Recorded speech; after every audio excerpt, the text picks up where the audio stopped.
Приветствую, уважаемые натуралисты! С вами канал ЗУ. Мы собираем большую видеоэнциклопедию про все виды животных планеты. Любите природу вместе с нами. Подписывайтесь и поехали. Господа, сегодня у нас в гостях великий и ужасный большой американский брат нашего милого бурого мишки. Встречайте гризли, в переводе серый медведь. Гризли – это американская версия нашего родного отца Маши. Кстати, в конце ролика мы поставим этого гиганта на один ринг с белым монстром, третьим братом-убийцей. На сегодняшний день гризли входит в десятку самых свирепых и агрессивных животных на планете. Даже латинское название этого милого мишки означает свирепый и страшный. А самое смешное то, что вопрос о том, какого же медведя считать гризли, не имеет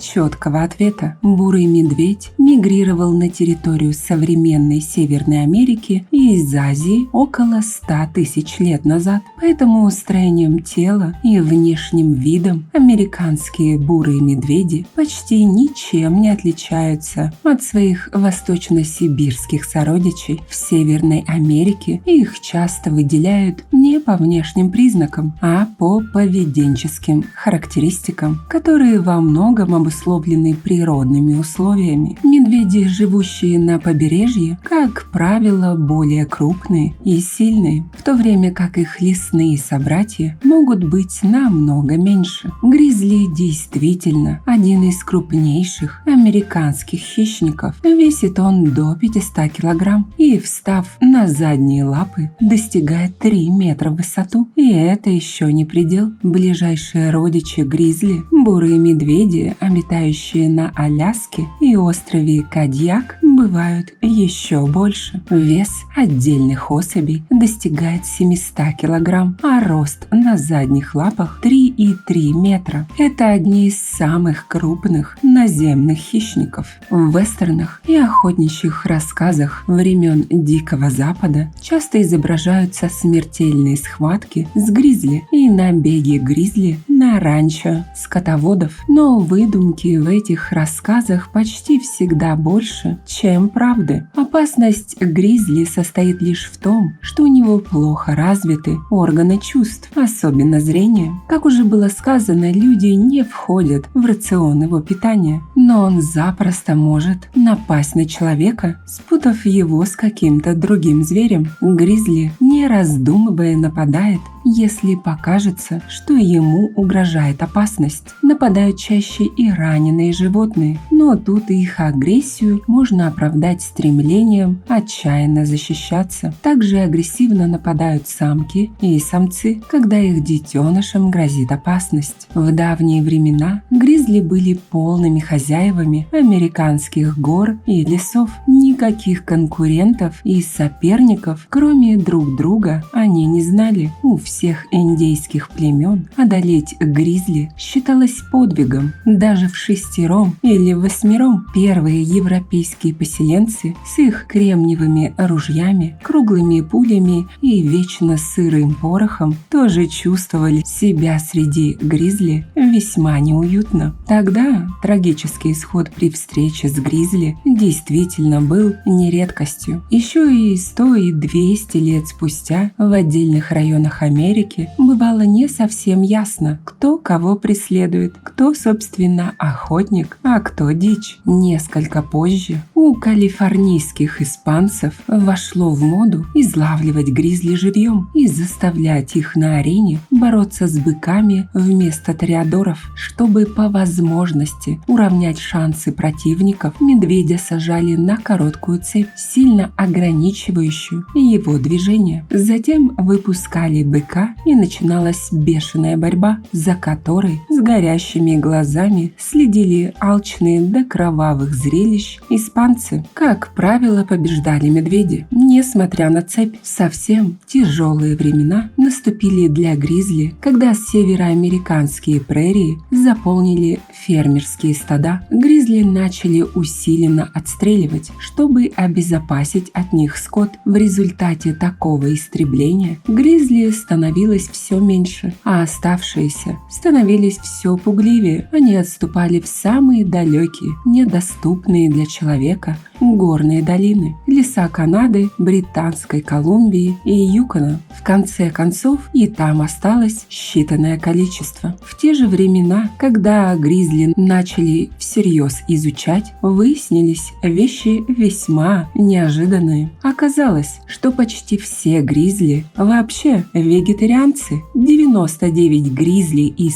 100 питаются растительной пищей и весьма умеренно потребляют мелких животных, сурков, а также насекомых. Но бывают и исключения. Редко, но встречаются плотоядные гризли, охотящиеся на крупную дичь. Такой гризли-мясоед, как правило, крупнее, сильнее и злее вегетарианца. Самым знаменитым из таких медведей был огромный гризли по прозвищу Старый Мозес. В течение целых 35 лет этот гризли терроризировал огромную область в штате Колорадо. Он зарезал за это время 800 голов крупного рогатого скота, не считая телят и мелкой живности, и убил не менее 5 людей. На сегодняшний день гризли в основном обитают в заповедниках Йеллоустонском, Маунт-Маккинли и парке Глейшер. Они занесены в Красную книгу, ибо даже самых грозных монстров голая обезьяна побеждает своей стреляющей палкой. В 2005 году там жили всего 600 гризли, но сейчас ситуация улучшилась. По образу жизни гризли не сильно отличается от нашего и также подвержен зимней спячке. Если вам интересно узнать подробнее про образ жизни нашего бурого медведя,